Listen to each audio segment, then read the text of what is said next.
urge all the pilot implementing districts and other stakeholders in your different capacities to embrace the program and work towards achieving the intended objectives. I specifically implore the districts to invest in streamlining its management, accounting, and reporting structures, as this will not only be a condition for disbursement of funds, but will also facilitate effective delivery of the project. As we do this, as we spend money which is grant from other countries, it would be really sad if we are getting money from outside Uganda with the left hand and we are using the right hand to destroy the environment. So let it not only be a demonstration of utilization of the funds, but we should show commitment and visibly be seen that we are really protecting the environment.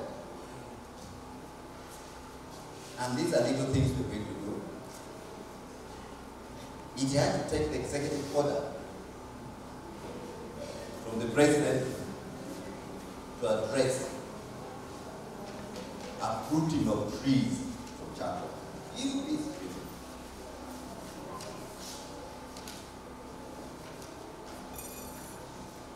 Just to put in context, the cost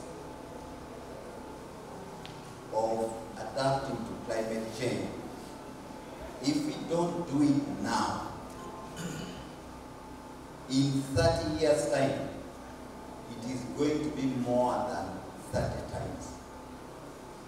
And where will we get this money from? And why do we want to buy more burden? So we should jealously protect our environment. And again, this is not purely a function of government. And I really appreciate what the traditional leaders are coming up with. Because in this region, for example, there were certain trees you not even climb, like the shea nut tree. It was prohibited to climb. But now we find people cutting and turning into charcoal. And our forefathers knew the benefit of those nuts. That is why they say nobody should climb. We wait for it to fall down. You collect, go and eat, and then you turn into that oil and cosmetic at the same time. So let us all really play our role.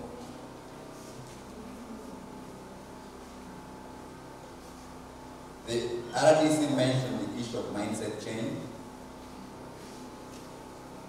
And we are going to spend a lot of time to create that change in the training programs, in the engagements.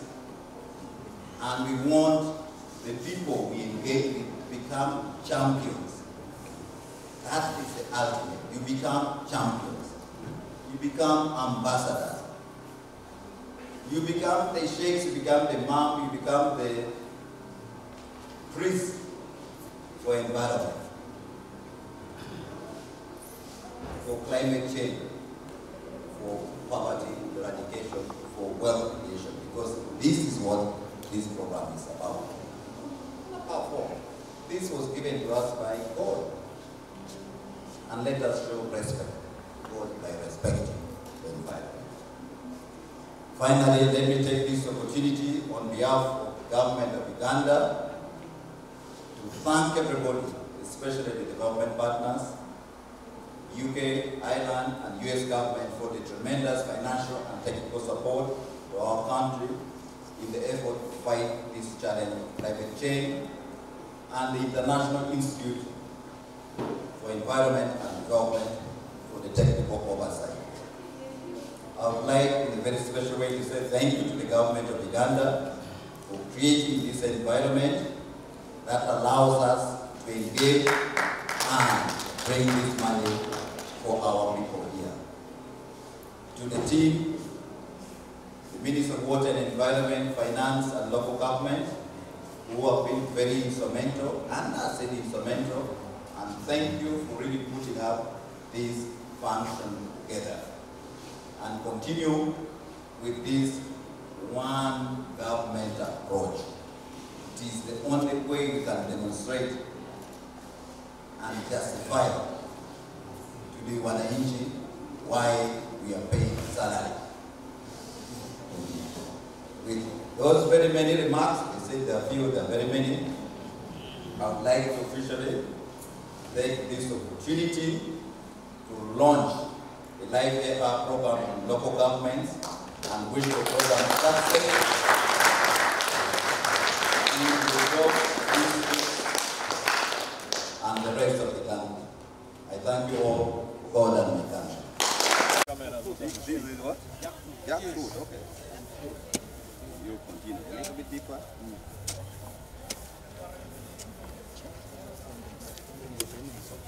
Yeah. After tree planting, we request the chief guest to head back to the room for lunch.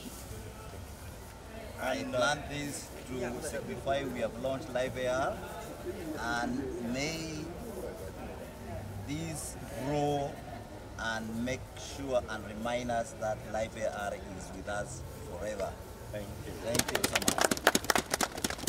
Nane Martin, should this dry up?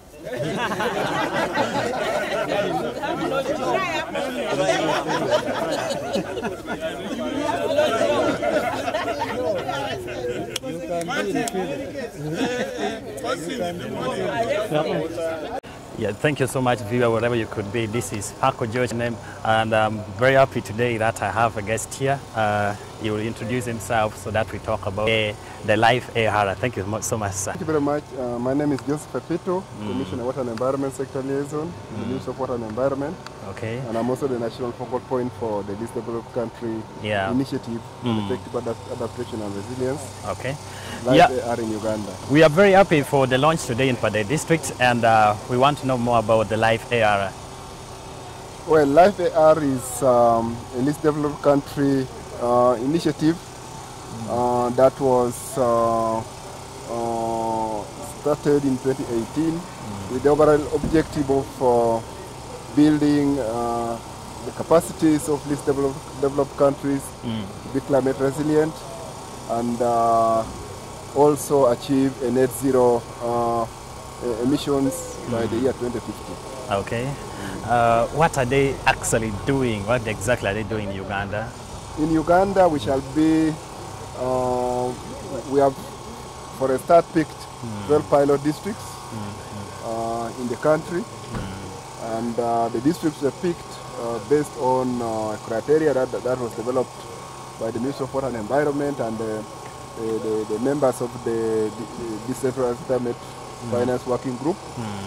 But largely, the criteria we used was based on the level of stress, the impacts of climate change. Okay. So what are we going to do?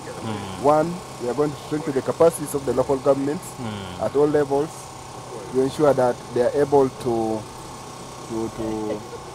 manage the program, identify their priority climate change adaptation investments, and also be able to mobilize and manage climate finance. We shall also be doing a lot of monitoring, evaluation and learning as part of the implementation of the program. We shall also be able to develop guidelines on decentralized climate finance and build the capacities of the selected pilot districts to be able to implement the program. Okay. And also, of course, to support the districts when they identify their priority adaptation investments in terms of providing resources. In Uganda, we have so far picked 12 pilot districts. Okay. In the north, we shall be working in Yumbe, Pakwach, and Pader. We have selected these districts also, in addition to the criteria we set, we have also selected them according to the water management zones, the water catchments. So for the districts falling under Upper Nile water catchment, we have picked Pader, Yumbe, and Pader. In the districts falling under Kyoga catchment, we have picked Kalaki, Ngora, Karenga, and another district in Karamoja. And then in the districts falling under Kyoga, Victoria Water Management Zone or catchment, we have picked Luengo, Rakai, and Tungamu. Okay. And then for the districts falling under Upper Nile, under Albert Water Management Zone, we have picked Kibale. Okay. Yes. Yeah, somebody might ask why Paderi district has been chosen to be the launch district. Pader district was chosen as one of the districts that to launch the program because one, it's first of all one of the pilot districts. So it could have been any of the pilot districts. Okay. So there's nothing so special that necessitated Pader district to be picked. Okay. But it's just that it's one of the pilot districts, and we had to select one of the pilot districts to launch the project. Okay. Maybe finally, who are exactly going to implement this, beginning from the district level up to the grass level? This program is going to be implemented at community level. Okay. So the communities are very, very pivotal in the implementation of this program.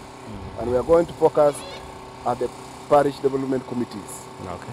And then, of course, we shall bring on board the sub-county technical committees, and then the district technical committees. Okay. So we are going to use the relevant structures at the districts and the lower local governments. And also at the national level, we shall provide policy guidance and also technical backup support to the local governments. But we are also working closely with other partners, the CSO, the NGOs, the academia, and also the private sector in implementing this program. Okay. Yeah. Is there any the durations of the programs? How long will it take? The program initially is a 10-year program. Okay. But we hope that after the 10 years, government will have bought into the program, and then they should be rolling it over to the rest of the country. You are highly welcome to this site. Let me begin by thanking our permanent secretary for bringing this kind of establishment here. This is what we call aquaculture commercial fish farm. Aquaculture simply means rearing of fish. This area started in 2022, not 2000. When it started, me as a fishery officer, I was not informed. But as I moved to do my regular duty, I saw this establishment. After seeing I came here, I said, what is taking place here? I got the engineers, and they were not very clear. And then I came back. I saw that they were establishing a fish pond. So sometimes when you don't have evidence that you are not working, people keep on doubting you. So after coming back here, I wrote a report. I wrote a report to Mr. Kao on the 2nd of September 2022 that there is a aquaculture commercial fish farm which is coming up. I went, I visited, I gave my technical advice. After taking all the measurements are here. So that is the point I'm going to begin with. According to my measurement, these fish ponds are 5 in numbers, plus a very big reservoir down there. The first one is measured 15 by 35. The second one 15 by 35. The third one 15 by 35. The fourth one 35 by 38. And then the fifth one is 20 by 40. So as they started working, I was also coming to visit them, giving my technical advice. And actually the person I got who was working here as the site foreman was called Mr. Oboy James. I have even the number here. So I'm very happy that the site has started functioning properly. I've been telling people the issue on aquaculture. And today I'm the happiest person around, by the way.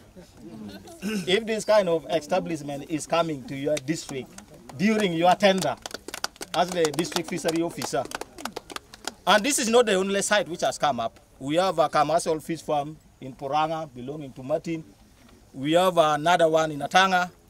Now people keep on asking me, simple question, do we have fresh fish in Pade? I told them yes, we have. As a focal point person, I interacted with the workers here to see how this comply or it is benchmarking the Live AR project. So I look at it in landscaping dimension. These ponds are set on the upper side of a river or a stream running like that. From there goes down. So the design is that down there there's a reservoir of water. In any case, the water level may go down. This farm has the capacity to pump more water from there to maintain the level of the fish pond. But meanwhile, on the other hand, there are waters moving underground through underground here. They are now recharging the fish pond. Within the fish pond, there are a system of controlling the water level that may make the fish survive very well. And the fish here, there is a catfish, there is catfish, there is a mixture of tilapia and catfish in the other pond. The mixture is to enable them feed. Tilapia multiplies very fast, then the catfish slowly, so they kind of like benefit from the other. There's mutual survival. Now, it's a benchmark because we want farmers. I'm also a fish farmer. I have a small pond somewhere there. And from my farm there, they've been obtaining what? Fingerlings. So these are like adding on. These are bigger than what we have there. So in aspect of how is it relating to the project, this is now like a wise use of wetland resource in the environment. But it's not destroying the main river down.